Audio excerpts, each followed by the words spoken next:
Well, hello, ladies and gentlemen, boys and girls. How's it going here? We're gonna be watching the... Wow, I have way too many things on the screen right now. That was massive frame drop just a second ago. Anyway. As I here, gonna be streaming for the 4th day of the... It's on a 3 minutes. It's on a 3 minutes delay, Sandrine, so it's unfortunate. I'm gonna get your message. I'm gonna say hi to you very, very late in 3 minutes time. 3 minutes from the past. But yes, we're gonna be watching. Well, I'm gonna be commentating for the 4th day of the scoring phase of the Asia Division tournament. I was originally supposed to be watching the JH versus ECL battle, but unfortunately, it does look like JH has forfeited against ECL, so ECL will default to a double victory. Instead, luckily, we got OISU versus SKZ. So we're going to be watching these guys, and they're going to be fighting off against each other on Heilang Fjord. And we're raring to go already. Heilang Fjord is coming. So, hopefully we get to see some nice things. Haven't seen these guys before. A lot of new teams haven't really seen before. WLBG, I have seen before. So the other battles that are happening right now is BPJL versus WLBG and KG versus YYY. But enough about them. Let's concern ourselves about this. Them here, these guys, OISU and SKZ. I'm gonna be probably just saying defenders or attackers just to make sure that I don't screw up the names later on. But in the end, looking at the lineup immediately, you can tell that the attackers are going with a very heavy tier 5 lineup, and with the defenders, however, we're going to go with a split, about 50-50 for the tier 5 and the tier 4. Filling out with that tier 3. It does look like we have a DC. That's very unfortunate. Although once the battle has started, in order to do a rematch, the other team needs to agree. Otherwise, it's an automatic win to the side. But hopefully he comes back very easy. Lots of grape shots coming out from SKZ. Let's see if they take a A-B defense. I've seen a lot of Heilang Fjords back in the day, but haven't seen Heilang Fjord in CBL for a while now. We have been moved to 2 sets of CBL, the summer CBL and the winter CBL. We'll probably get the next section of CBL during the season after next season. So, ooh, the lag coming in with everything loading up, although it is to be expected. When you're first loading in, it can be very, very, how to say, slow. But, looking at the map immediately, going for a push towards the B side does look like matching them. The defenders do see that majority are on the B section, using some mortars to poke out the enemy. This is quite unorthodox, I would say. I've not seen a style of siege like this before, from both sides, in fact. It does look like the defenders have some placements they want to go for. Lots of halberdiers, in fact. Very, very good unit to trade up right now. And hello, 013 Makakam.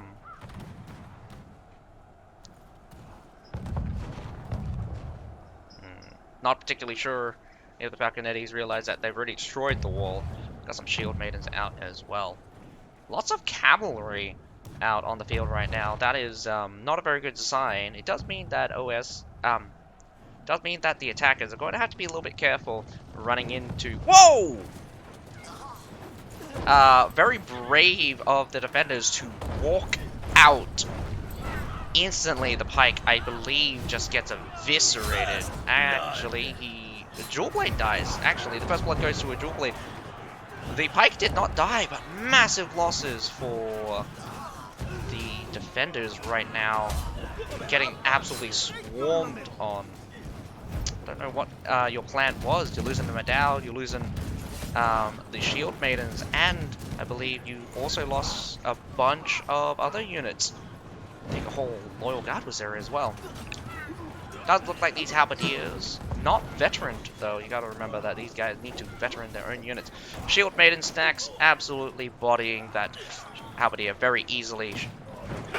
Oof. 2 Varangian Guard just eats the Grape Shot to the face. Does look like switches to Axe. Will just get deleted by the Halberdier. Nice Treb incoming, but we're going through the other section. Ace is a very tough fight right now. Massive shield wall to the front, but the cavalry might have just deleted them there on the right-hand side. The Imperial Spear Guards fear nothing, including the Iron Reapers. Here comes a very nice Wing Hussar charge. Wing Hussar charge gets kind of decimated there in the center. I'm not sure what exactly happened. Didn't actually reach the Halberdiers. But the collapse of the defending team is inevitable, as one by one they are trickling in. Not sure what kind of defense this is. Their response is not mounting up enough pressure, as they mainly just dealing with this big pile, and this big pile has split off. But now the leftover is actually getting beaten out by a combination of stalwarts, and Iron Reapers. Iron Reapers really need to bring out the flail to do any amounts of good damage against the shield units. A point has been gotten though. These Iron Reapers and Loyal Guards, they will not want them to get away. Bypasses the... Oh, here comes some Liao Rangers into the backside of those Loyal Guards. Loyal Guards, in fact, very nice unit to use against cavalry. They are... they actually have very good anti-cavalry... well, they're so strong. They're also anti-cavalry. They are basically a spear with a shield. Very nice spear with a shield. They don't have as long of a reach, so most likely they're going to be trading, but they normally trade up because their shields are the strongest in the game. Imperial Spear Guard, although I do like to say the Imperial Spear Guard is the tankiest unit in the game. In terms of just the power of the shield, the Loyal Guard's passive that reduces block break by 60% every time they block an attack is immeasurably powerful.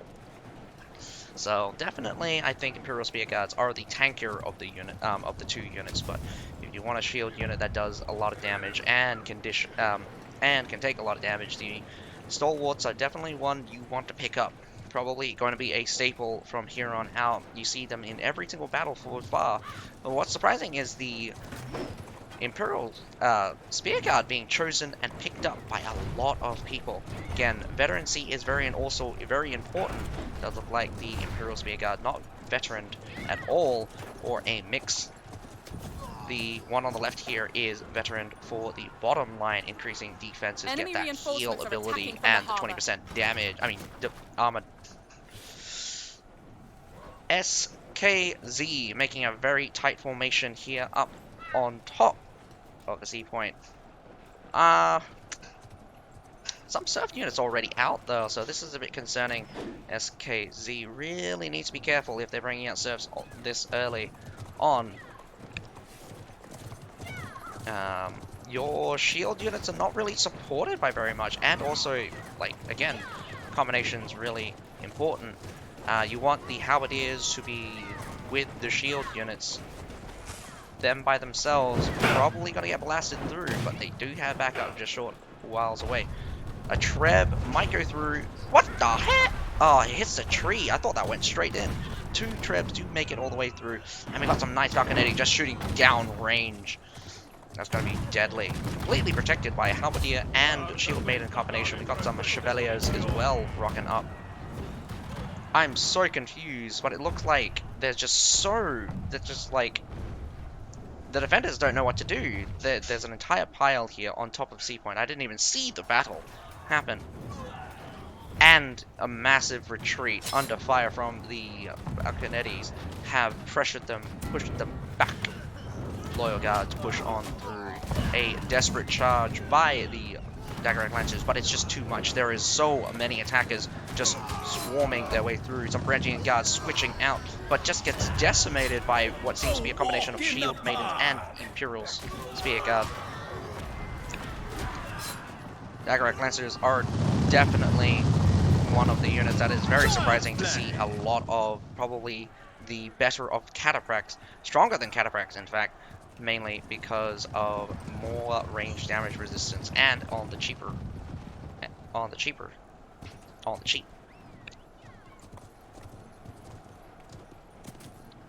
But man, this is definitely not looking good.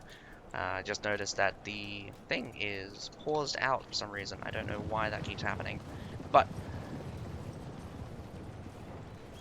nearly nothing in reserve for tier 5, 4, and, well, almost nothing from your tier 5. Tier 4 is almost drained, and your tier 3 is only a couple of remaining as well. The defenders, to pull this back, would be a miracle. Absolute miracle to pull this back, this victory. I wanna know that as well. At this point, they are just getting their ass handed to them right now. They're taking fights one by one into a massive death bowl. Chevaliers and the crossbows. I mean, like, the cavalry are gonna kill themselves, but the crossbows will kill them. Battle has started off. The shields have pushed back. The shields gets completely ran over by just a couple of Chevaliers, not bracing in time. The Outrageous finishes off that left-hand side. Dagger Lancers try to go through, but it's just a porcupine as they just get instantly deleted. Halberdier is not going to stand up against the Winged Hussars, although it's very strong against cavalry. The Winged Hussars are still very good against pike units. And there we have it, folks. I do not believe there is any doubt that OISU is going to lose. The SKZ putting up a very lackluster defense once the pressure at A started to mount up. Many losses in many small losses leading to big loss in the long run. Again, like, SKZ, I don't know why you went out. You walked out, got your ass handed to you, looked at the death ball and said, "I'm gonna fight that," when you had like 3 guys, and continue to walk into your death. Finally, you decide to brace up and wait for the enemy, but the enemy counteracted you with the Falconettis. You really need to get a move on, get your asses in gear, and get an advantage. At the point you've made yourself walk into disadvantages, created disadvantages for yourself, and don't know how to handle OISU attacking. Let's see if you do better on the attack and can deal with their defense. But man, that was pretty much of a slaughter.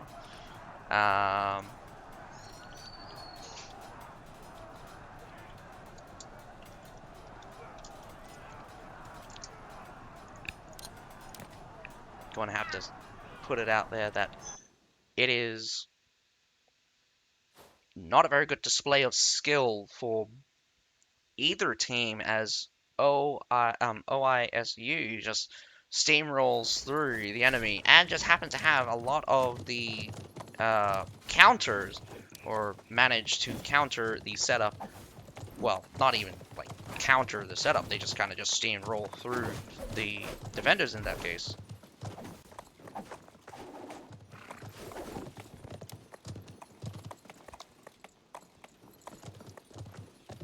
It's very apparent that I would say SKZ really should,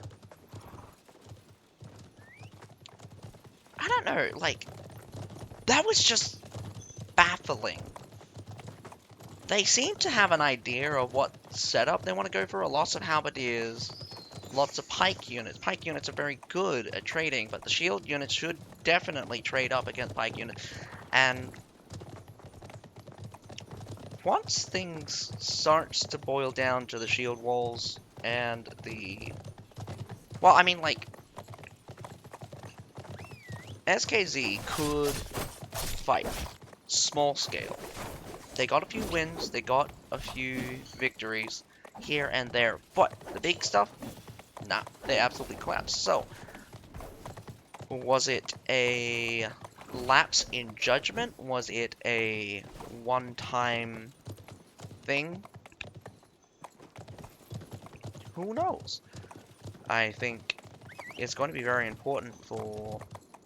Well, I mean, like, one thing that's very concerning is that Kong and then followed by a number does seem to be a trend among these guys. Only 2 people have different, or does not follow the pattern. That's actually really, You think they're all the same person? I have no idea. It'd be funny if they're the same person. At the same time, not really. I want to believe that, SKZ is taking this seriously, but at this point I can't see them doing well. They lost that Heilung Fjord pretty fast, by the way. I think, not the fastest.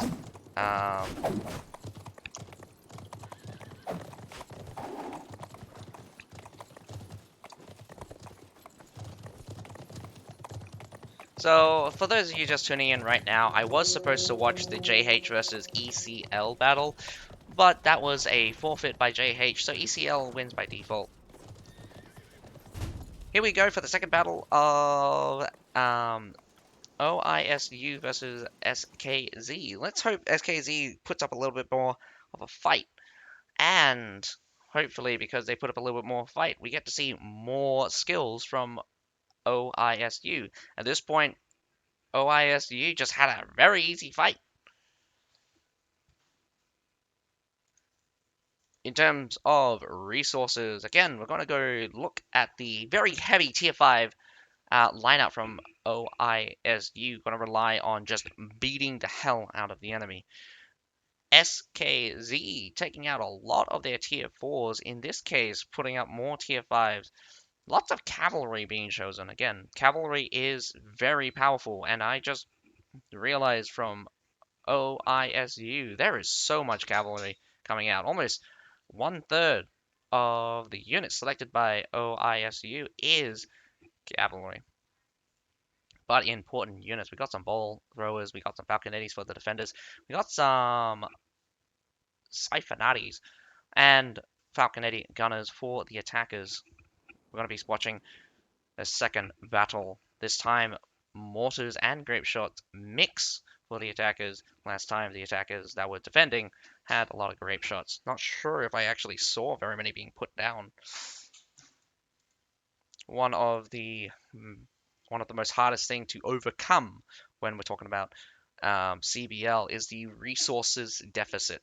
So for the defenders, you have defenders advantage. Again, depending on the map, defender advantage is holding the chokes, holding the important places. When it comes down to the attackers, you have more resources. That comes in the form of trebs, 1 additional artillery. So there you can have up to 30 artillery across the 15 people, and there's only 15 artillery from the defenders. So a little bit back and forth, but in the end, 30 versus 15, not even a contest. There is also 15 trebs.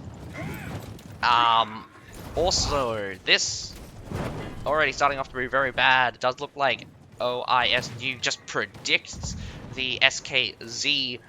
They're just running straight on through. Could do an intercept here. Definitely does look like countering the cavalry with the Chevaliers does work out. The Liao Rangers trades very well and badly at the same time. But SKZ just steamrolls through that defensive section with the Iron Reapers as they're just clobbering right through. A little bit of delay there. Did you see that pike just go through and then just backs off there?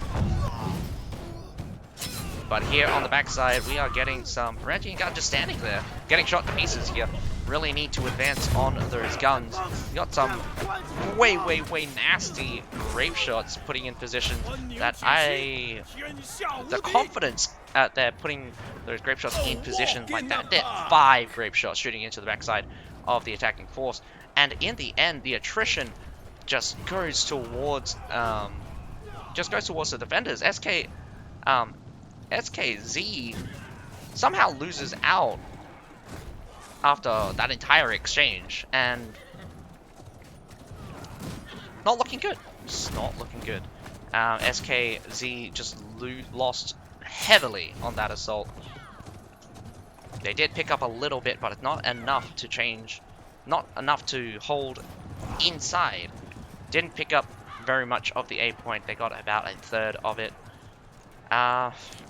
Really, that is just very super aggressive. The play didn't work out, and man, a little bit of scouting goes a long way. Walking into a trap like that.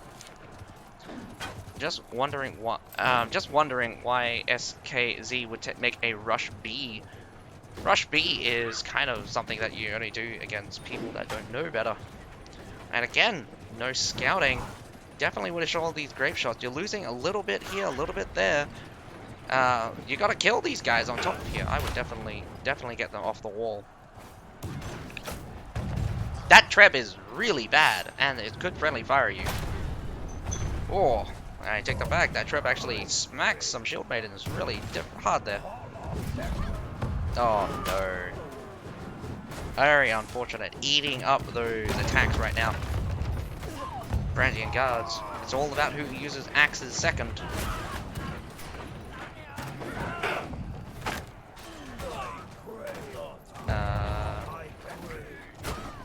The official CB Twitch does stream, but they only stream the finals division, not the. Oh, very interesting that Iron Reapers are getting climbed up on by Halberdiers and Iron Reapers. Finally securing the wall here. These Shield Maidens sitting back. You could have fought here and actually hold with the Iron Reapers. The odds are, again, still swinging against them, though. Every step is extremely costly. The double stalwarts will probably be the holding point for now. Wow, look at that throw. Massive. Long distance. OISU being super aggressive, just taking every single angle and putting pressure on SKZ. It's just, wow, like, look at the difference here. We're looking at probably almost 180 difference. That's basically an entire army at this point. And when I'm talking about like 180 difference, I'm talking about like high tier units, by the way. Low tier units are basically nothing.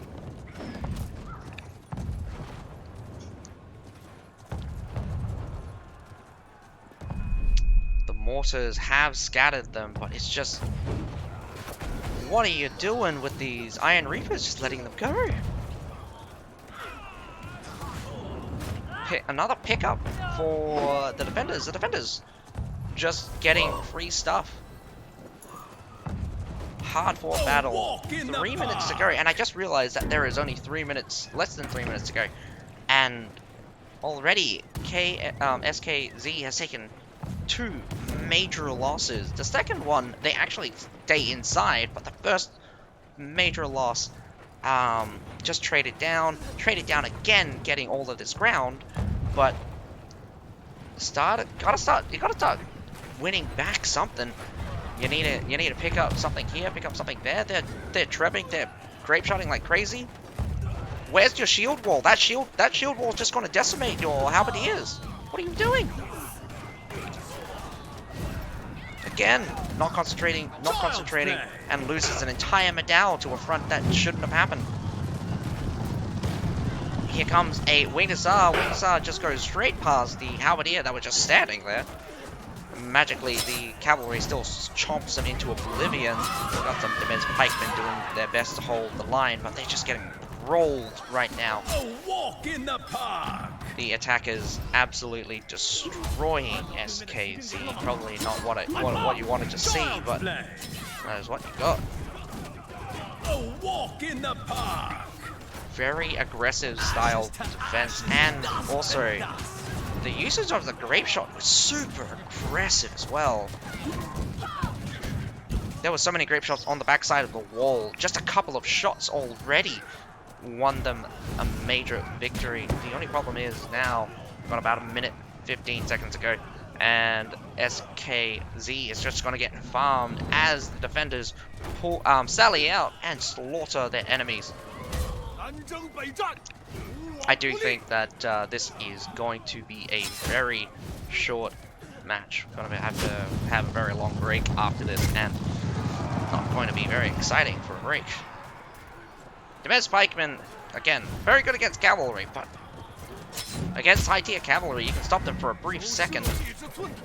Really, your heroes are doing most of the work. But then again, look at that number go. Still killing. Summons you. To turn, again, like, still, no hope for the attackers in this scenario. You are 500 units down. You are out of, like, you have a couple of tier units, actually, tier 4 units, but the defending team, they dwarfed you almost 3-1 right now in high tier units, and almost 4-1. These shield maidens could just walk straight through all of these surf units, and they're going to. This pike unit, this pike just goes straight through. Look at the slaughter. Very short, well, not very short battle. It was maximum time for not capturing anything. And again, a poor display from SKZ, a very rush-style assault. OISU going for a very aggressive style defense, though. I love how OISU decided to put the grape shots. They put the grape shot down 100% the moment they saw them coming through, and it's just I was very surprised, in fact. SKZ pushed through, blasted their way on that small section, but getting shot in the back by so many grape shots, they probably lost only because of those grape shots there. If they just shoved towards the B point, got that supply point, stayed inside Hailung Fjord, forget about the wall, make the enemy come down from the wall, defend the B point, get away from the strong points of the enemy. The longer they stood at that intersection, the more damage racking up. And in the end, it just, like, I'm not sure if it goes to show you, but artillery is very powerful. Like, this has probably been the most aggressive display from artillery that I've ever seen from anyone, in fact. This, like, the grape shot placement on the backside of the wall, that could easily have been worthless, but, like, somehow the defenders kept the enemy, like, the enemy just ended up staying, like, a lot of things happened right in order for all of those artillery placements to get the value to win the victory. And it's just very, very impressive that OISU were able to do that, and not only do that, but were successful. I think a lot of times teams that have a little bit more setup, a little bit more scouting, really resist against emergency artillery deployment. Artillery is more methodical because of their power, but a little bit desperate in putting, like, a little bit aggressive in putting the artillery the moment you see, like, you've got a good angle. And maybe this has to do with Hailung Fjord. They got a very nice spot, and you saw 5 grape shots all surrounding the backside as they come through. And again, defender's advantage is real. Like, defender's advantage is real. It is not something that is tangible, but it does exist. And not to say that their attack was lacking. Their attack was just a steamroll through the defenders that didn't know what to do. They held or took damage at sections where they shouldn't have, and they also sallied out really stupidly. So not only did they sally out, lost a couple of guys and was on the back foot, but they continued to fight, losing battles, didn't re-establish themselves in pushing the enemy into a disadvantage, but walked into their own disadvantage. Nonetheless, that is it for the for OISU versus SKZ. Unfortunately, that's a wrap. Going to be about half an hour before the next set of battles start up. I don't think I can latch on to any other battles because unless there's a field battle, I would be very lucky to get into that one. Oh, observer mode was there, although it just wrapped up. I'll catch you guys in a few. So otherwise, I will come back if something new happens. Very unfortunate for SKZ. I do think severely lacking in preparation, but their commitment is real. I do think that their attack is a good display of their determination. They did not back down from the fight, but I think it's like a foolish bravery. Even if you didn't back down from a fight, a losing battle is still a losing battle. So if you lose more than you gain, then nothing can be done. Nonetheless, I'll catch you guys in a bit. We'll be watching KHYZ versus WAK, and does look like it's going to be on Hailong Fjord yet again. I'll catch you in 30.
Alright, we're back. About a minute before we start on to the next battle.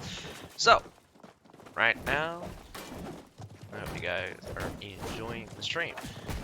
Our next, well, I mean, like, hope you guys will enjoy the commentary, and I hope you guys will enjoy this. I hope this next battle is more exciting than the last.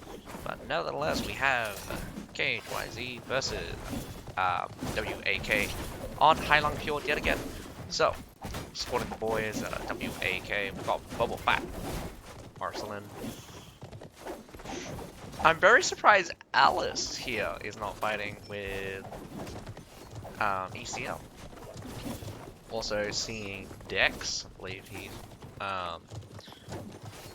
Dex, another person from ECL. Oh, there's a few ECL players here.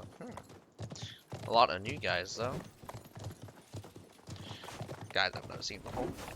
Obviously, I have not seen KHYZ before, so apparently KHYZ has a second.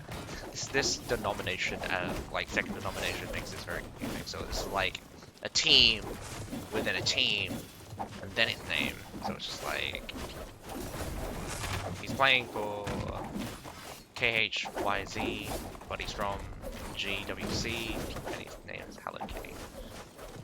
Alright, we have 15v15, so this is a good sign. Even, nice, even bad. You can start a battle when there's one less, but when you start, when there's two or more, I think you can't even start the battle, because the odds of winning with one person down is already pretty bad. Winning with two people down, almost impossible. Unless there's a massive skill difference between the teams, but then that's a little bit different. But still.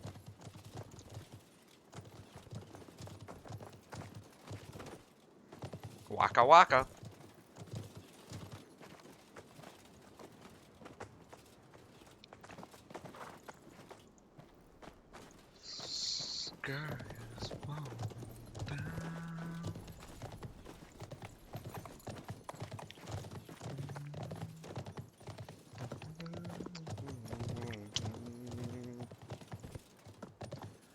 I mean, we were just very fortunate that like on the Friday we happened to get like two extraordinarily intense battles. Like,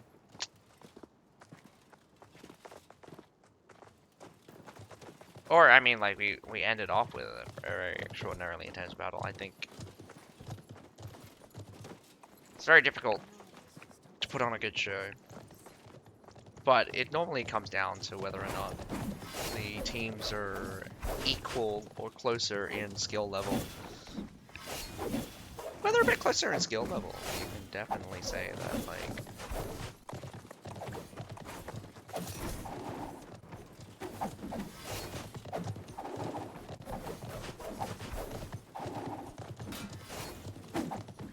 you can definitely say that the battles are more intense if the skill gap is small.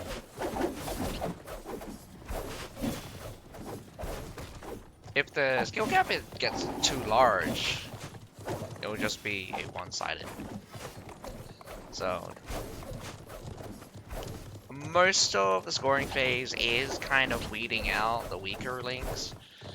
We get hopefully we get an exciting knockout phase, because hopefully by going through like realistically, you want to go through as many filtering processes as possible. So best filtering processes is normally a point style round robin. So you fight everybody, and then the best of each division goes on, or like you fight everybody, and the guys with the best points moves on. Obviously, you separate them in groups to make it easier.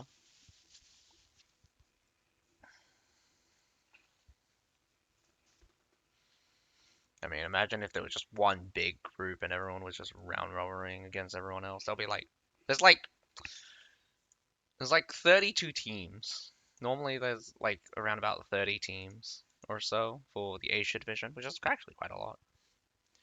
So far we already see WAK is going with lots of tier 4, some tier 3s obviously to fill out, a couple of tier 5s, about 2/3 tier 4, 1/3 tier 5s.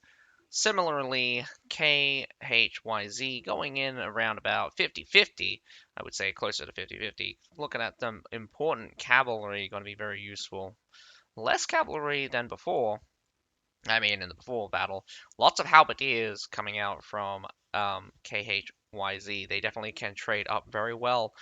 What's also important is the low number of shields.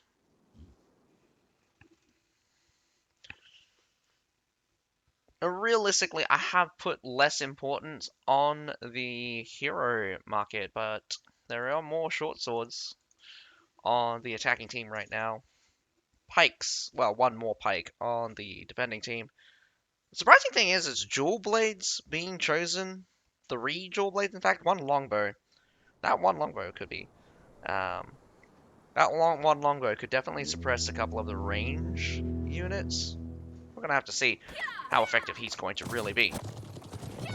I do believe that as a light armored hero, you're really putting yourself in a bad position by just default, like, by default, light armor heroes just explode when damage gets flying around. And to be real with you, units do a lot of damage, and they've only been getting stronger as heroes have not really progressed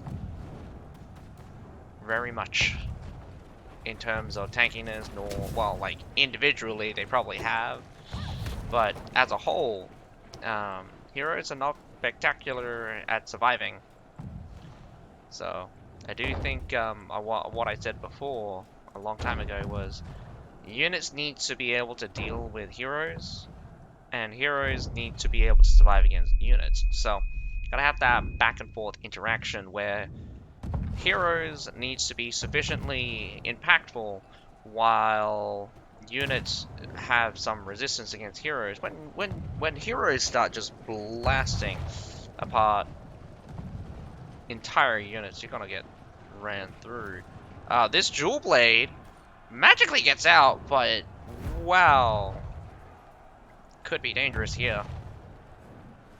Dodges the Flying Reaper, very surprisingly. Does see a little bit of a walkthrough here. Finally, actually, someone dies. Does catch that glaive. Went in too deep. If Whack has 1 million fans, I am one of them. If Whack has 10 fans, I am one of them. If Whack has 1 fan, then that is me. If Whack has no fans, that means I am no more on the earth. If the world is against Whack, I am against the world. Whack, whack, whack, whack, whack, whack, whack.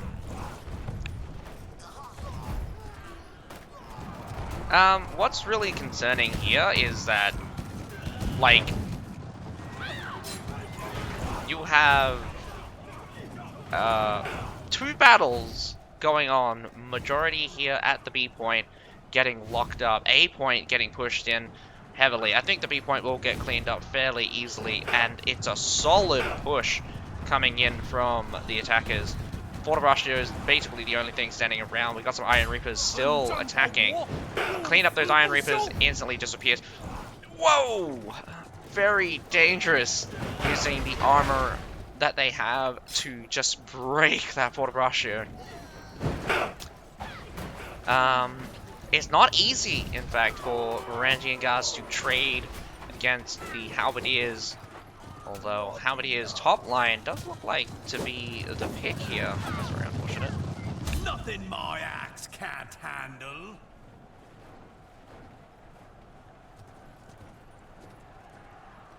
Looks like a fallback position is coming in right now. We got some... Ooh, Boba Fett just trying to delay for a little bit, trying to get out. Do remember that in CBL you only have a couple of lives. You do not have a lot. Starting off on a good note is still wearing clothes in streams. Oh man. clothes are mandatory. Even though male nipples are not censored, I'm pretty sure it would be unethical for me to be naked. Or I just have a stream that's literally just from the neck and above. And then I could be naked. Gonna Enemy let reinforcements are attacking from the harbor. the harbor go very easily. Get some reinforcements from a bunch of berserkers. Although it's very intimidating. It looks like a lot of berserkers. Good thing they don't activate their abilities, otherwise they would actually be terrifying. You want to kind of use these guys as like a small amount of pressure. You put one halberdier down, they'll just die. See, easy killing. They're pretty tanky and very difficult to kill if you're not concentrating. But they'll be cleaned up really shortly. Sitting back just a little bit now. I think a mortar or a artillery phase is about to come in. To say the very least, I do think Whack did lose out more units in the first push. I think starting off a little bit more tier 5s coming out from the attackers. Surprisingly, the tier 4s right now are even. Probably about 1 unit up on tier 4s for the attackers. Several units up. From what I understand, no. Well, there are some there are some ECL players for sure, but ECL is still ECL. Whack is Whack. Whack is someone has a bunch of new players, bunch of old players. Retreating to the base point, probably not the smartest of moves. I definitely would not want to defend a base point for 10 minutes. You kind of want to bleed out the enemy, and this is a good spot to bleed out the enemy, but it's also really stupid for the enemy to come here. Whoa! That forward rush up, that Falconetti just blasts those stalwarts into pieces. Only one side concentrating on attacking right now. The forward rusher is spaced out. Could concentrate a little bit more. Falconetti shooting on both sides. A little bit better formation coming out from Whack. A bit deeper. Makes it very hard to push through. Shields and pikes. Well done formation. This is a good pickup for Whack. Whack just needs to take out those... Wow! Go... Zandina. Zandinta? Zadinta. Takes out those Falconettis, although the enemy team does the same, but he sends 2, and both fail to actually wipe it out. This is a very good scenario for Whack. Did not, like, again, this is a really stupid it's really stupid from the attackers, and this happened as well. Again, in a battle between GNG and ECL. Oh no, Magoon Kingdom. Well, I'm not sure Gunny is Magoon Kingdom, but Magoon Kingdom fought off against ECL, the exact same situation. But Magoon was defending this section here, throwing unit after unit right in. That, like, the supply point is right here, guys. Right here. You throw those units right into the enemy, and they had way more surf units, and they were bleeding the enemy out like crazy. But I mean, like, they were losing units way faster than them because they had lower tier units.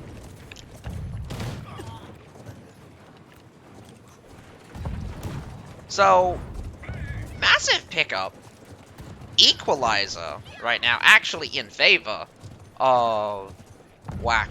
That exchange right there just, like, turned the entire tide. Again, very stupid move from the attackers. Personally, if I saw the enemy team literally just stack up like that, I'd just come up through this stairwell, I'd just come up through here, block off these 2 chokes, and fight them here. This is Treb Central. You Treb the crap out of them. There's no point in fighting enemy strong points, and this is a massive strong point, so I have no idea why they would continue to fight here. What's also important is that resources is not infinite. You have a finite amount of resources, and definitely the attackers probably only have one good attack. Yes, I know that. I know Marcelin, I know Boba Fett. I'm not sure. I thought Malnective would be in here, but apparently not.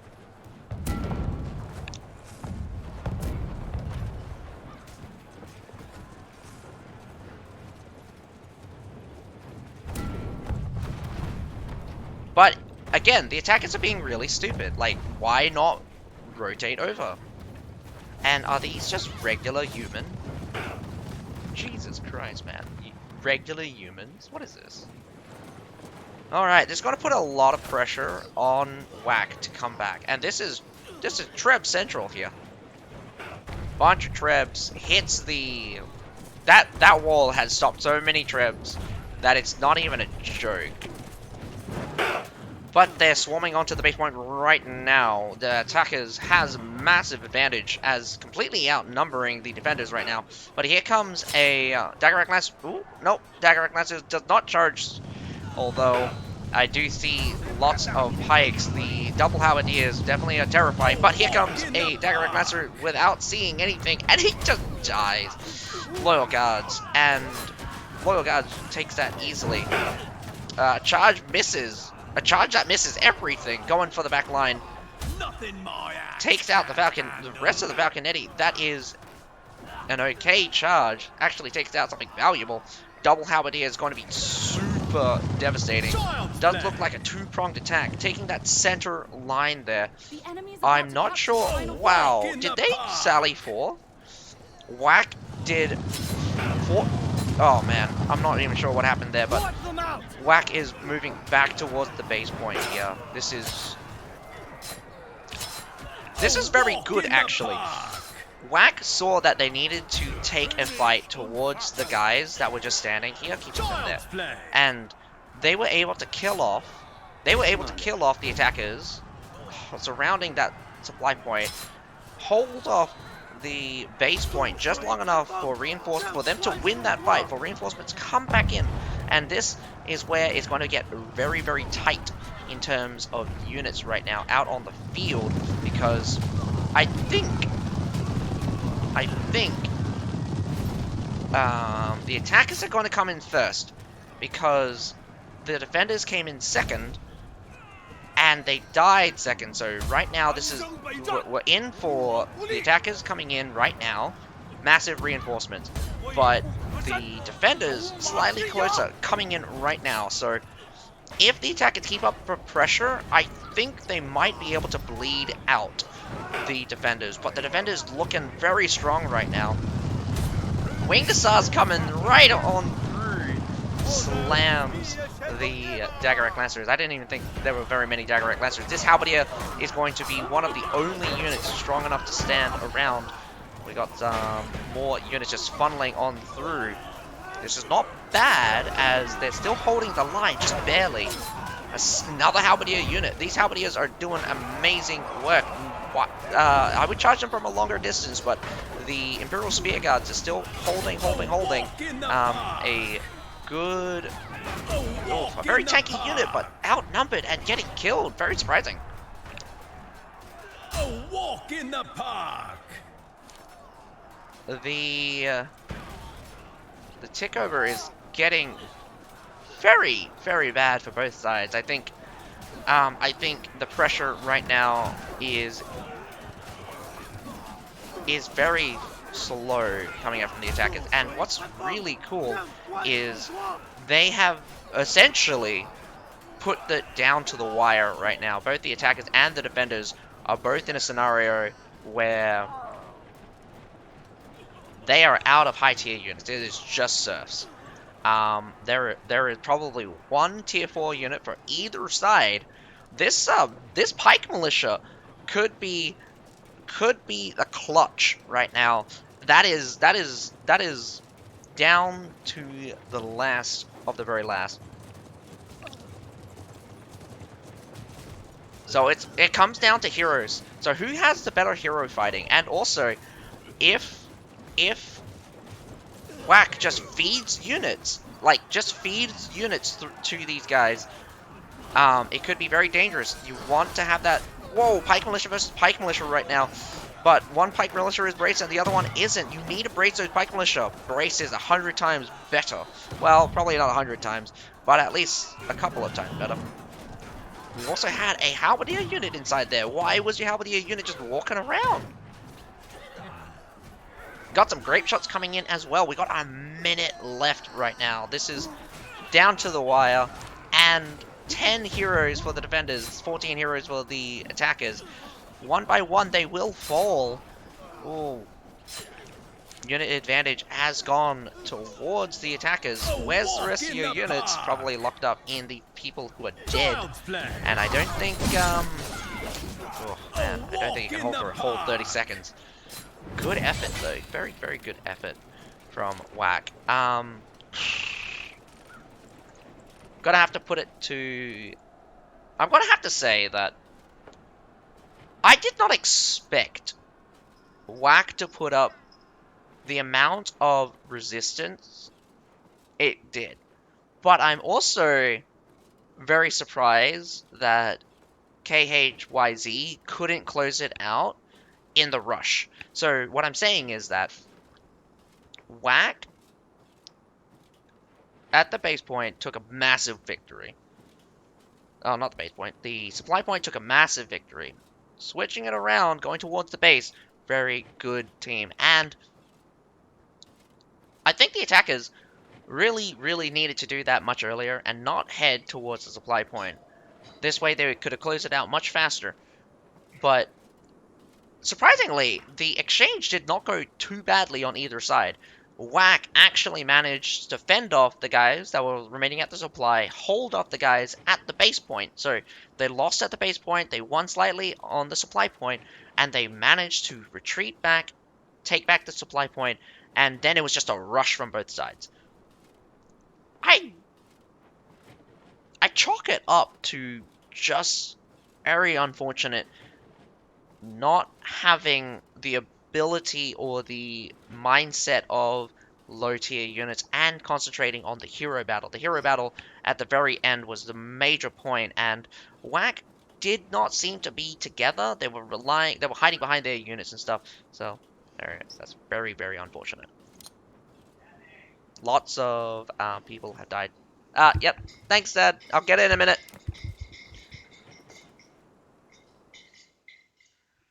Looks like my food's ready. Gotta quickly get into the next battle.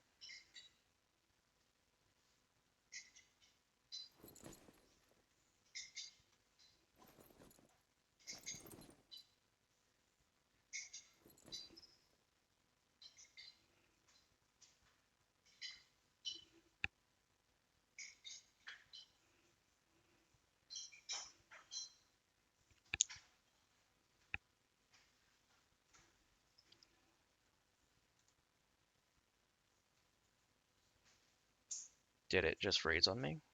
Fuck.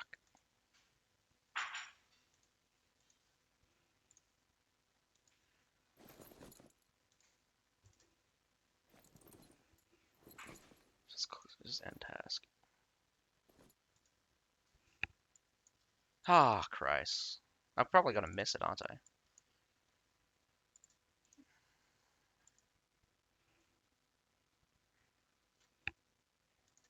Yeah, they needed to juggle way better. The only problem is that juggling only works so much when you have so many units just poking you down ever so slightly. It's like when there's enough units to fully saturate the entire point, there's nothing you can do.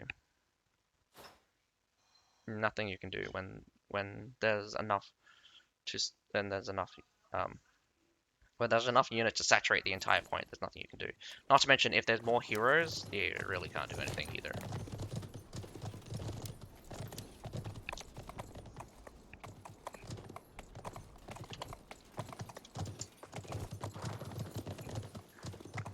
I'll be back in 2 seconds.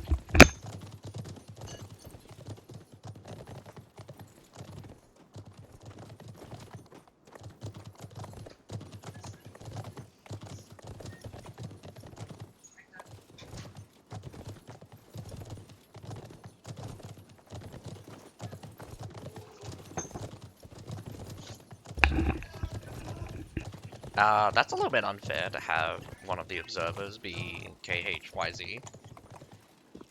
I think that was an accident.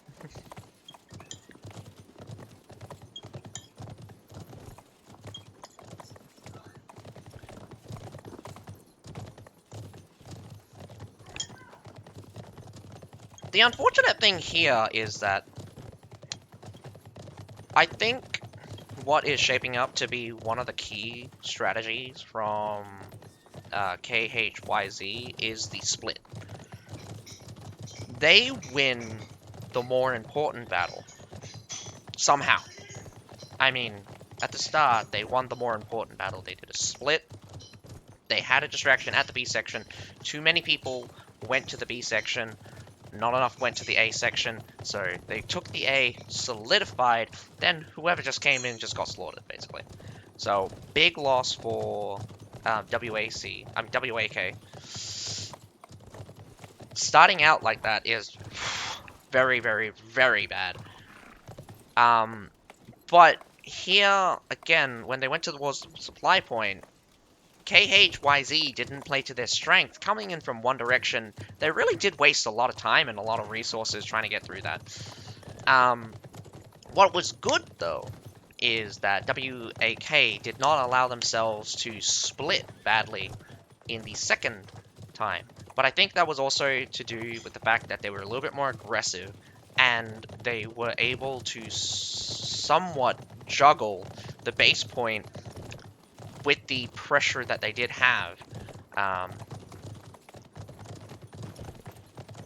And I think what's going to be really important is to see how WAK do on the attack, because they did have very great moments of aggression. Didn't get to see it though. Do mind that, like, the aggressions I'm talking about, we didn't actually see them, but when on the third battle, well, second battle on the supply point, they sallied forth, killed the guys as they were going towards their base point. Like there were two halves. One half went staying at the supply point, one half went to the base point. WAC sent 3 guys to the base point, and everyone else slaughtered the other guys. In the end, a little bit of trickle back towards the base point ended up with a kind of equalizer yet again. Somehow the attackers traded up, so they managed to basically kill off both of the important guys. WAC, however, does seem to have gotten a lot more deaths as the battles went on, so I'm not entirely sure whether or not the number of deaths was solidified for WAC at the end, meaning that there was permadeath already and they only had like 10 or 11 guys still around. It's also would be good to point out that in general, I do think KHYZ has a little bit more competence in terms of heroes and heroes working together. WAK, again, like, heroes can work together, but sometimes you see solo heroes go in, go out, kind of, they work around each other instead of with each other. KHYZ, it's a bit hard to see it. It's a bit hard to know what's happening, but KHYZ does seem to have people watching each other's back, to say the least. So, a little bit more cohesion, probably a little bit less from WAK. Nevertheless, we do have a second battle to see more of their skills, and it should start very shortly once once the teams are settled. It does seem like the ready from WAC has been called.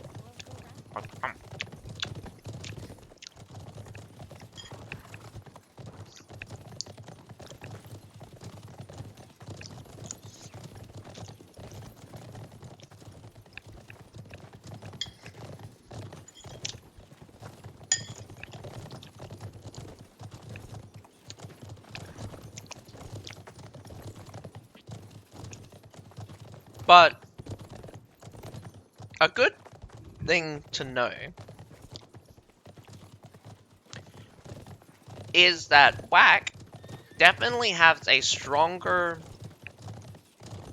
lineup during the supply point phase.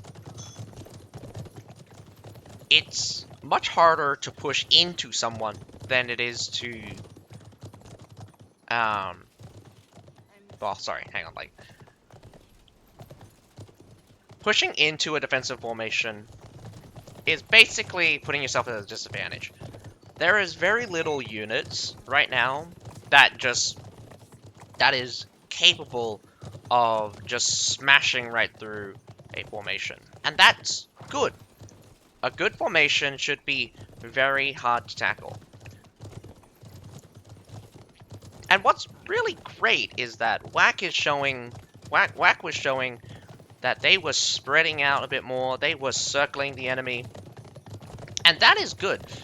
The only problem is that when it comes down to the end, when it was just surf units, it's just like, they encircled the enemy, but the pressure on all sides wasn't strong enough in order to keep the enemy suppressed in a small space, so the battle line kept getting wider and wider as the enemy pushed deeper and deeper.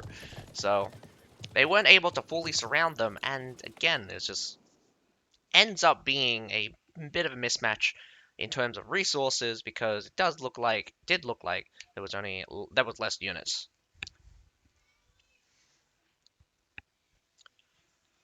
So we have a very strong lineup of stalwarts coming out from WAC on the attacking side.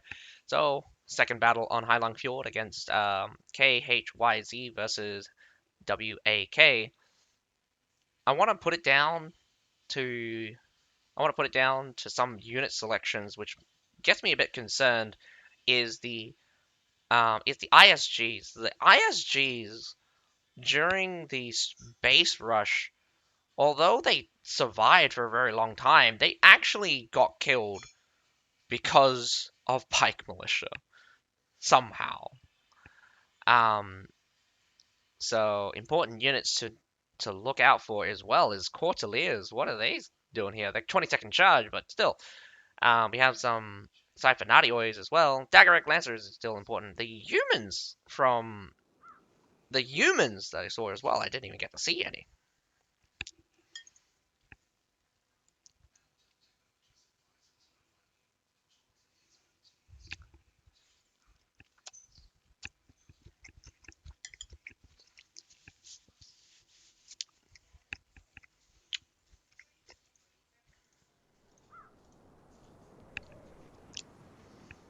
Alright. Your second battle. Hopefully it goes down to a field battle. Whoa! Sending me off into space here.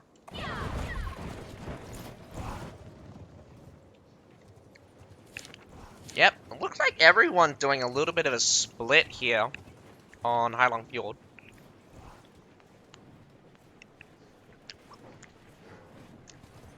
Does look like the defenders kind of evened out. Send one squad of 5 holding the B wall, and then 10 set up for the A section. Again, A is a little bit further away from any supply points, so if it comes down to just trading, A is the place you want to be. But again, with the deployment of the Halberdier Sergeants, realistically, Halberdiers and Halberdier Sergeants are essentially the same thing. And I wouldn't put it past you that, what the hell? Where's my rotation? There's a rotation button that I've forgotten what it is.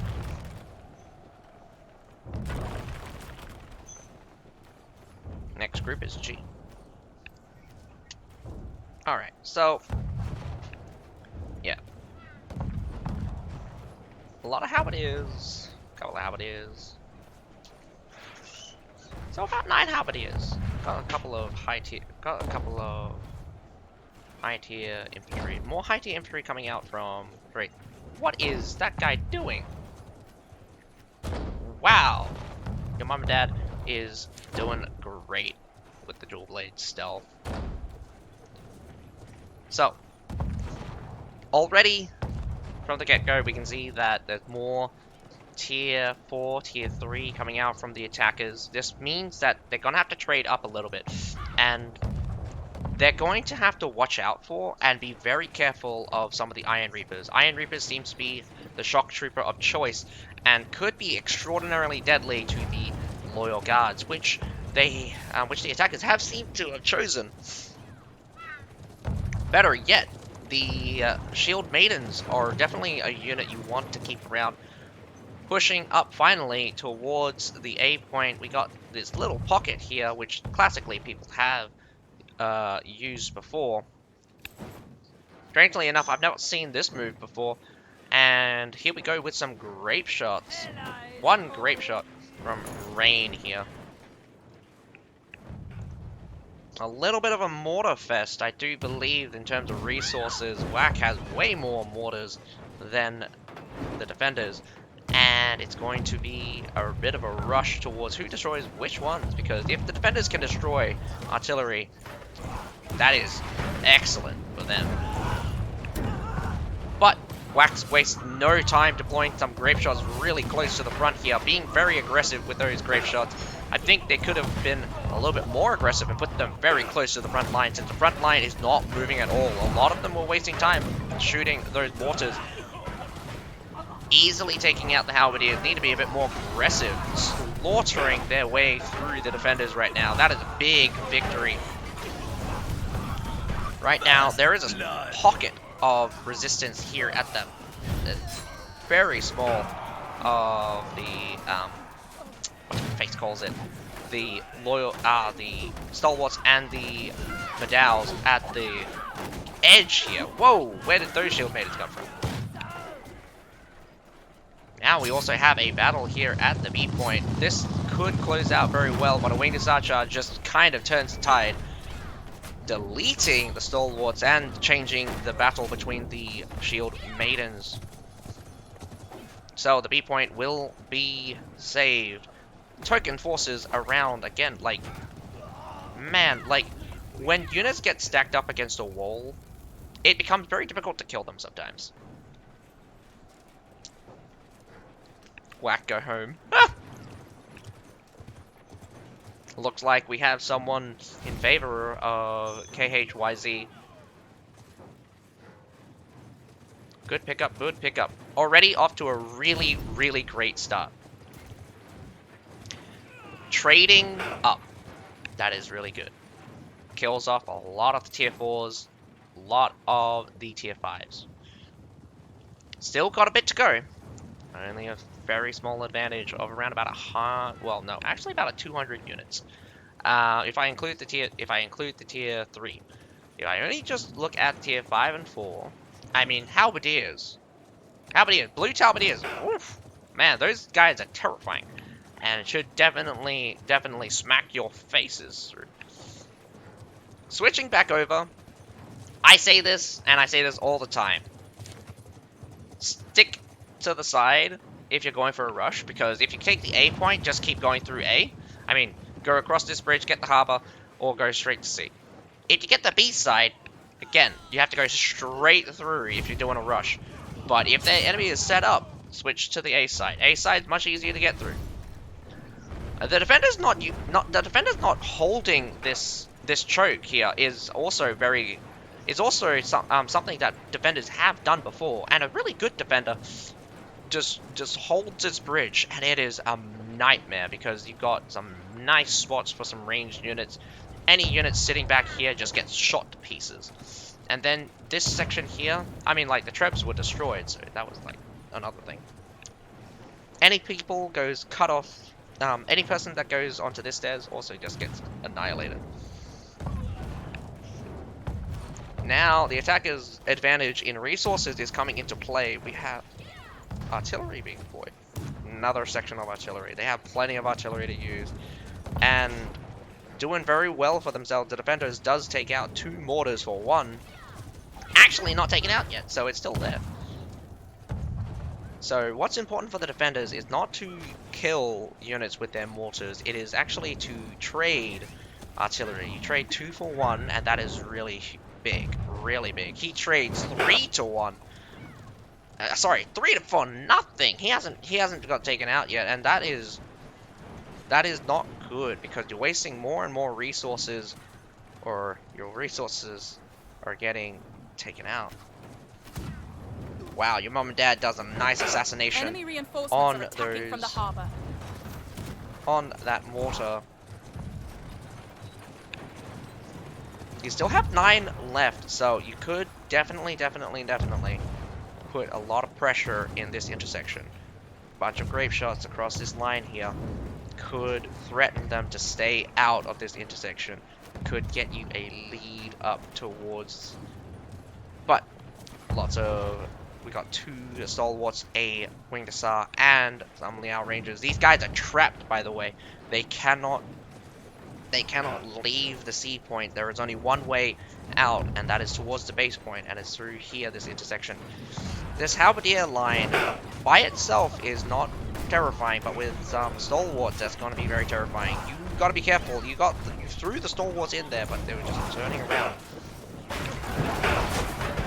Taking a fight on 2 fronts right now. 1 shield on one side, everyone else on the other side. Again, you're pushing up your stalwarts when you don't need to. Just put a layer of defense. Make it very difficult for them to walk on through. The Imperial Spear Guard seems to be the counter, though, because they are the superior shields, I would, to my understanding. Surprisingly, the Varangian Guards did not push again, taking a massive loss. A walk in the park. Whack does a good pickup yet again. I think they actually won massively. In fact, they did win massively. They closed the gap on the tier 5, and they widened the gap on the tier 4 yet again by an additional 70. Pushing now on towards the supply point. This is very bad for anyone that still has units there.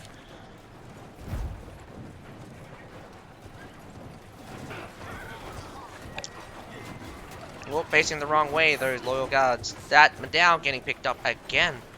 One by one, these units getting picked up very, very slowly. If you do bring a Madao, I think a Madao realistically does not perform against higher tier units as well as halberdiers.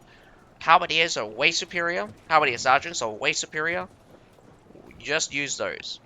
Madaos, however, when it comes down as the last tier 5 unit, they are probably way better.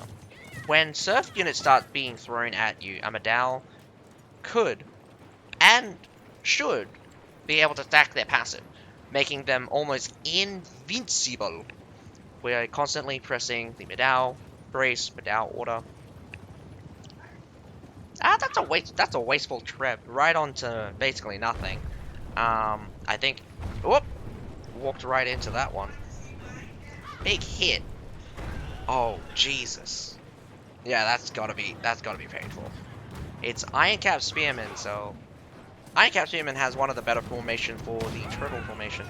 But although they are a great shield unit, this is not something you want to be out by yourself here. That gets collapsed in very easily. You can go in through the side here, but I would continue to focus here on the left-hand side. Unfortunately, just not the units. Where are your higher tier units? They are don't actually have very many left, in fact, and the cavalry is not going to be very effective against loyal guards and pike formation. Hitting their heads against the mighty shield wall. Not even a chance right now. The defenders are getting steamrolled through by other cavalry. The Liao Rangers with the Dagger Egg Lancers. Oh wow! A hard stop though by a halberdier, but unfortunately the halberdier is so far away from the base point, not going to be very useful. Great for killing the cavalry that gets just thrown at you. Good trade up. Well, a little too late. Wow, some Portaliers just. Oof. Oh man, that is painful.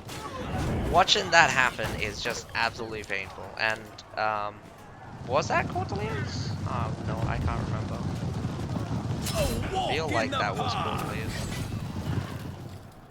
Well done, Whack. that was a very clean attack. I think you traded up on a lot, a lot. It was good that you reacted fast to losing the artillery. Like, this is the funny thing.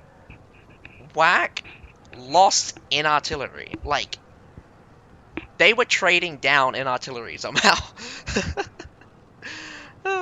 Like, they were losing mortars to mortars from the defending team, and it's just like, god damn it.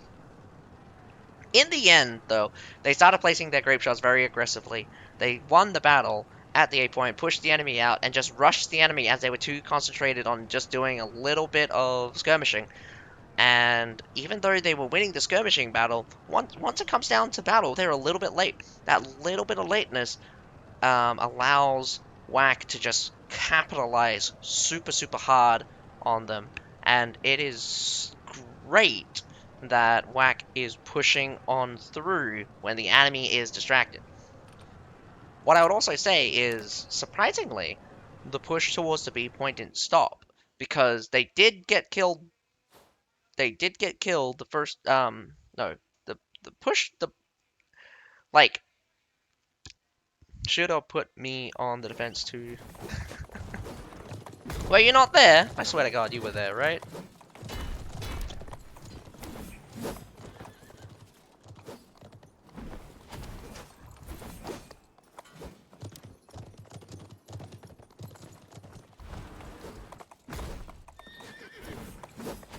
What I am concerned about is the over-reliance on the stalwarts.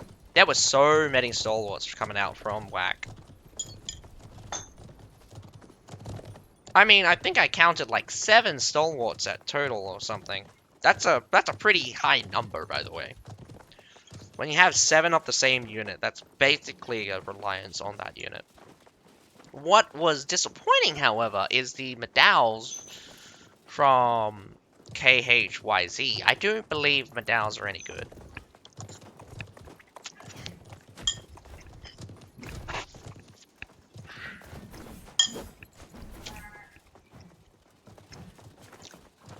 Even though they seem to understand that halberdiers are way better.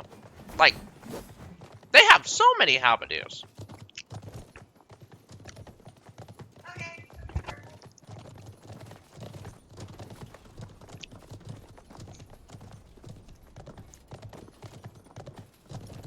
Lack of water brachioers, though. I think one of the things that is really cool is the winged hussars' ability to defeat other pike units. And this is what's really important, that was really underappreciated about design. The winged hussar, for the longest time, was never meant to be countered by regular pike units.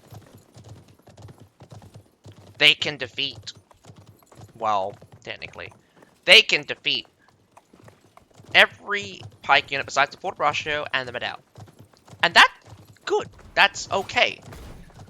That's because they're specialized in that. That's the purpose of the tier 5. And design-wise, the more halberdier someone uses, a winged hussar becomes better, because it is a cavalry unit that is reliable and that it will get you your advantage. And I'm seeing unit composition.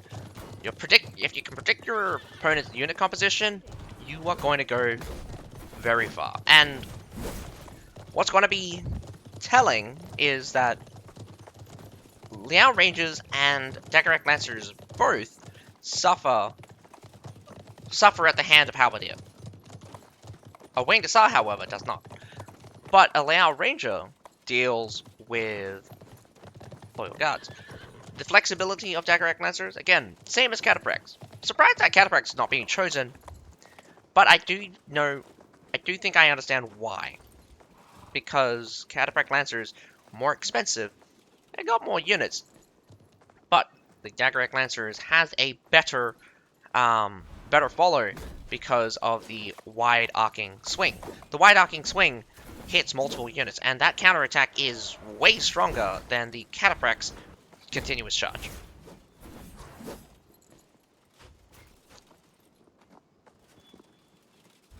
Wax have an OnlyFans, bro.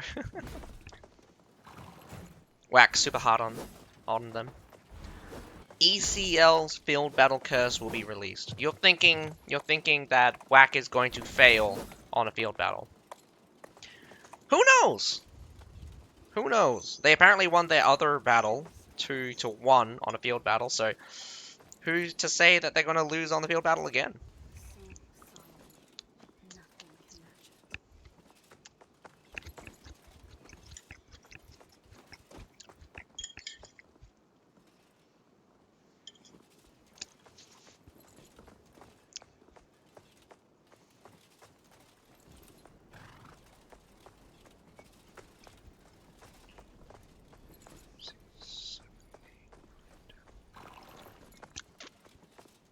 Too many OBs already.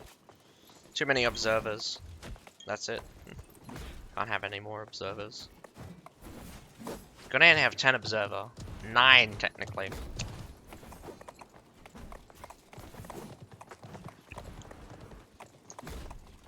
This thing? No. This is from Lord Sundering. And this is very cool. I love it. I don't use it at all, though. I just keep it here as a memento or something. I don't English very well.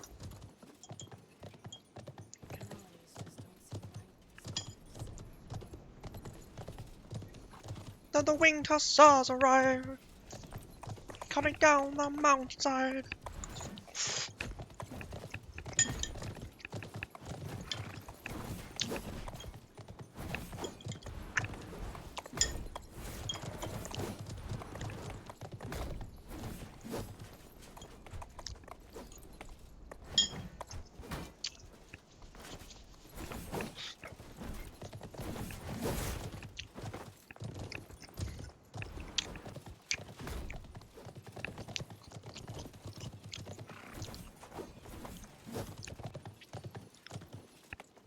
Just like the direction that the developers have decided to go with balancing units, but I am super happy that on the CBL level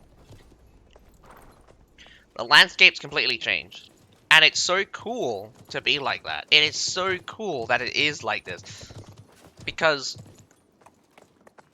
you are seeing units that have always been strong. Love the Winged Hussars. Our Winged Hussar charge has been 50-50. Been very successful or not successful at all. And that is, again, like, because of what it's up against. Loyal Guards, in fact, are very frighteningly powerful. But regular cavalry will just get stomped by Loyal Guards. You have to also remember that when Loyal Guards first came out, they were the Pike Militia. They were the Pike Militia 2.0. They were the Pike Militia with shields. They were terrifyingly strong. And that's because they did what Pike Militia did, but better. Well, I mean, they did what Pike Militia did, but they could actually defend. They actually didn't die. And now they come back. The fact that they come back is good. I like that they haven't removed the ability to deal with cavalry, because again, you have a spear, you have a shield. You should be good against cavalry. So regular cavalry should definitely die to stalwarts or loyal guards. I keep calling them loyal guards, but that's because I like the loyal guard name. But Winged Hussars should roll right over them, theoretically. I think. So will stalwarts be used on a field battle? I don't think so. Too easy to get around their shields. If they are used, they'll be used in very small amounts.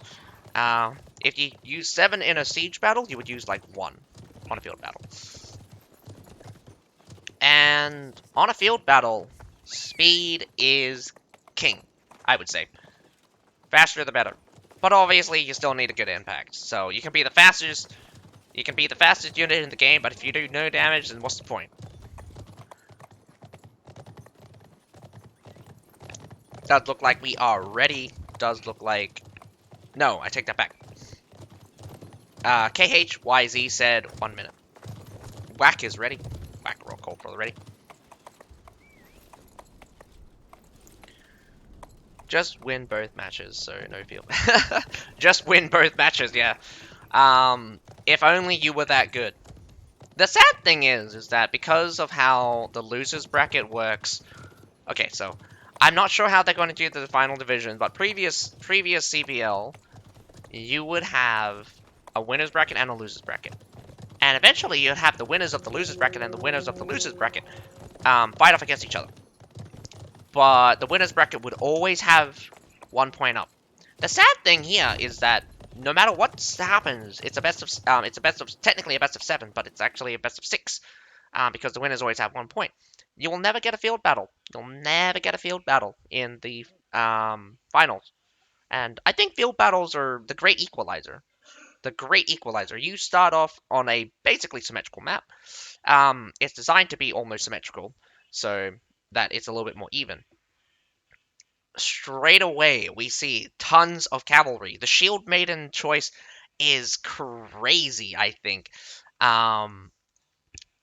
I mean, I don't exactly think Shield Maidens are terribly weak against cavalry compared to other units, but this is... Where's your polearm units, man? At least KHYZ uses medals, but I still think medals are not the choice you want to go for. Where's the Fortebraccios? One Fortebraccio would, like, again, your Fortebraccio would be amazing with this much cavalry around. Not a single person brought Fortebraccios. What is this? Lots of pikes, though. Increasing the pike number to 6 now. Still got the triple dual blade. Will be good for locking down heroes and really great for assassination.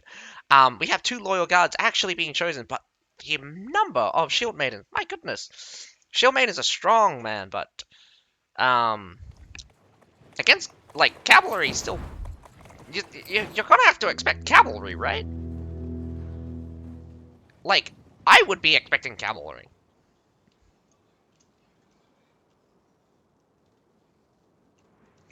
An AC push coming out from Whack. That is very dangerous, I would say.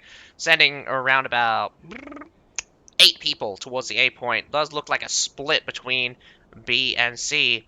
Does look like around about 6 guys going towards the A point.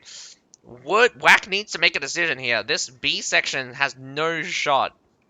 Immediately needs to just take this fight here. Every second counts right now, as Whack needs to start the engagement, win the engagement. The Shield Maiden surprisingly switches to Sword midway through and gets whacked into pieces. But they are still resilient.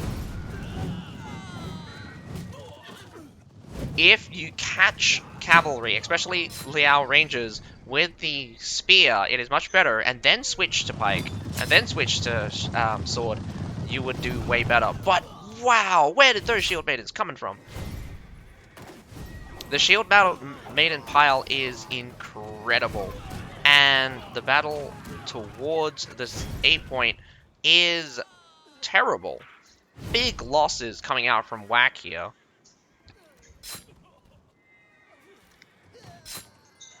But that's only at the second half. I did not realize how much of a slaughter on the other section it was.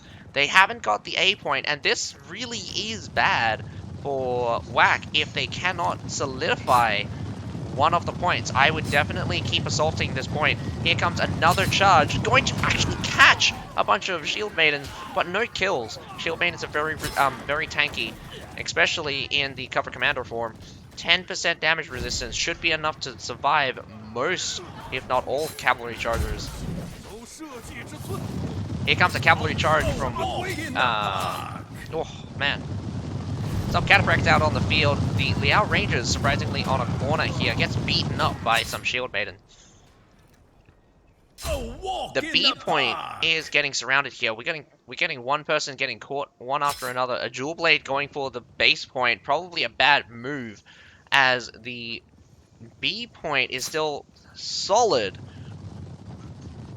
Whack needs to interrupt again, but they're sacrificing too many units for this. I say that, but it's just like the Shield Maidens are doing a wonderful job right now. A walk in the Oh park. man. Cataphracts do catch the Liao Rangers. Here comes the reversal. Oh, I probably would have just gone back and forth instead of that sideways. But dragging out those Shield Maidens for a Wing Guitar charge actually worked out super well. We got some Thrashing Guards out on the field now. Pushing back. KHYZ now dominating on all fronts. The B section just has a Medal, and slowly but surely the Ace will get caught, will be captured, as reinforcements towards the B section has begun. They've lost their time, and now they have started the engagement. Liao Rangers comes in from the rear. Nice smack into the backs of the Medals. Medals completely surrounded and just gets clobbered. Right now, it is massive pile. A charge by a Lance Cavalry should be amazing, but it's Liao, so they just get slaughtered. Big, nice, dense pile. But here is the kicker, with the base point open right now for Whack. Whack is grabbing the B point, and this is going to be... Oh, that's really annoying. Dex here, man. Oh, he's about to die. That's unfortunate. What's really cool here is that by losing the B point and losing again and again and again, I do think Whack's going to have an absolute advantage in units very shortly, because in terms of numbers, more infantry comes out from Whack, but more cavalry comes out from KH, and we're looking at only 200 to 87, and there's a couple of tier 4s in there, and my face has not been up the entire time. My pretty face has not been up on the screen. How dare I not have my pretty face there? So, it's going well for Whack. They are up. Marginally right now. But they are up. At the start, I was a bit skeptical.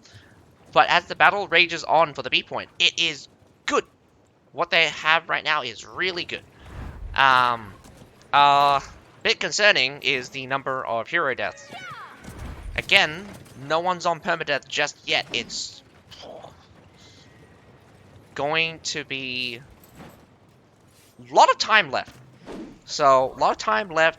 Going to be another major battle. So, if KHYZ doesn't make an engagement, I do believe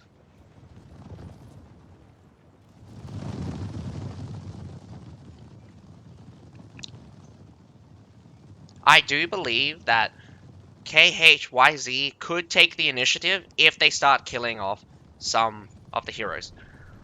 But they are on the massive defensive because they know they're at a disadvantage. It's very slight, but this disadvantage is almost tangible because the Shield Maidens are not just a tier 5 unit. They are a tier 5 unit that trades basically with everything. Anything you throw at the Shield Maidens is not going to be able to do a dent right now. So they need to catch very important units. Like, the presence of the cavalry as well. Like, I definitely do think that KHYZ has more infantry than cavalry right now. They've already wasted all of their cavalry, and they got 1 left, 2 left. The rest of it's just... Oh man, Medals can take a shot, but like, why aren't they braced? Definitely would brace that. Only 1 Shield Maiden left, actually. The rest of it's just cavalry. 2 Shield Maidens, and the rest of it's cavalry. 3 Shield Maidens. 3 Shield Maidens. 4 Liaos, 2 Cataphracts. I think. Oh! It could just be a hero thing. KHYZ needs to be careful. Might lose a dual blade. Does lose a dual blade.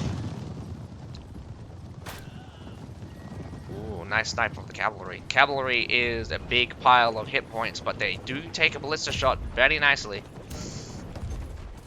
Oh man, rushing towards the base point. This could be a very bad move, or well, no. Right now, this is a rush towards both points, and realistically, why would you pull off? Why? Charge right on through, but you still win that battle. Gonna get some points on the thing. No point defend. Why would you fight here? There's no point fighting here. But in the end, you still win.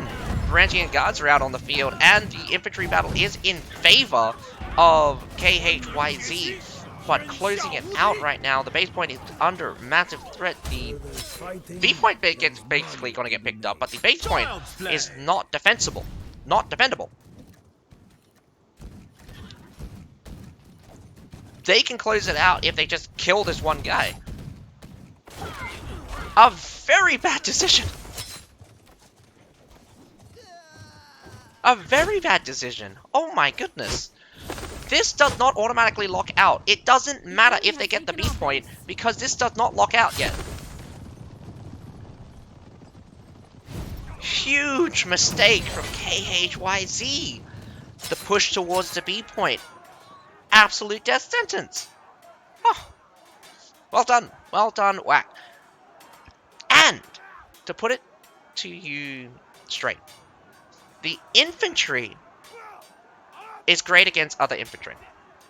The choice of using infantry specialists, like they were using infantry units to fight against other infantry, but the instant it comes down to the fact that you don't have cavalry and they have cavalry, this field battle is about whether or not you can deal with the enemy's cavalry. There was one Imperial Pike guard. A loyal guard, 2 loyal guards in fact. Great. What are you gonna do with against 6 cavalries? There were 6 cavalries, 4 Liaos and 2 cataphracts. And they... I'm amazed that the battles were very tight. They were very close. Push towards the A, not very good. The push towards the B, again, very questionable of whether or not who was winning. I do think that the A push ended up in a loss for Whack. I do think that the B defense for KHYZ ended up in a loss. But when it comes down to everything, more cavalry coming out from KHYZ did not pick up enough to defeat the cavalry coming out from WAK.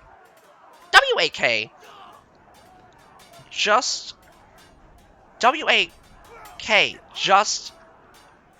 were able to beat out enough cavalry with the shield maidens that it was super surprising that even though the numbers were very close at the end, the advantage for Whack was huge.